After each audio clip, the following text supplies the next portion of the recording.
ಬಾದಾಮಿ ಕೊಡ್ತಾ ಇದಾರೆ. ಈ ಬಾದಾಮಿಯಲ್ಲಿ ಈಗ ಕೊಡ್ತಿರ್ತಕ್ಕಂಥದ್ದು ಕರೆಕ್ಟ್ ಆಗಿದೆ.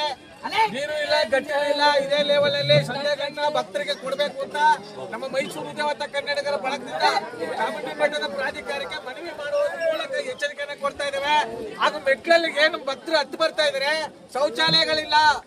ಒಂದೆರಡು ಮೂರು ಕಡೆ ಶೌಚಾಲಯ ಮಾಡಬೇಕು, ನೀರಿನ ಘಟಕಗಳು ಮಾಡಬೇಕು. ಯಾಕಂದ್ರೆ ಮೆಟ್ಲತ್ತಿ ಮಂಡಿಲ್ ಬರ ಅಂತ ಭಕ್ತರು, ಅಂಗವಿಕಲರು, ವಿಕಲಚೇತನರು ಸುಮಾರು ಜನ ಬರ್ತಾ ಇದ್ದಾರೆ, ತಾಯಿ ಭಕ್ತರು.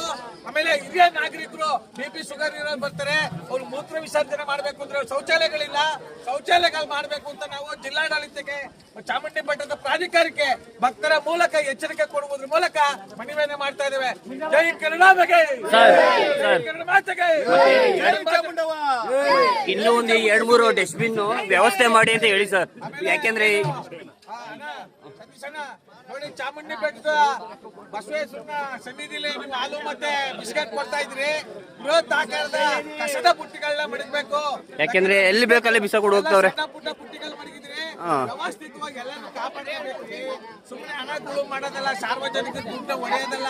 ಸಾರ್ವಜನಿಕರಿಗೆ ಭಕ್ತರಿಗೆ ಅನುಕೂಲ ಆಗೋ ರೀತಿಲಿ, ಅನಾನುಕೂಲ ಆಗದ ರೀತಿಲಿ ಜವಾಬ್ದಾರಿಯುತವಾಗಿ ಕಾರ್ಯನಿರ್ವಹಿಸಬೇಕು ಅಂತ ನಮ್ಮ ಮೈಸೂರು ದೇವತಾ ಕನ್ನಡಿಗರ ಬಳಗದಿಂದ ಸಮಸ್ತ ಚಾಮುಂಡಮ್ಮನ ಭಕ್ತರ ನೇತೃತ್ವದಲ್ಲಿ ಅವರ ಆಶೀರ್ವಾದದಿಂದ ಎಚ್ಚರಿಕೆ ಕೊಡುವುದರ ಮೂಲಕ ಮನವಿಯನ್ನು ಮಾಡ್ತಾ ಇದ್ದೇವೆ. ನಮಸ್ಕಾರ, ಧನ್ಯವಾದಗಳು.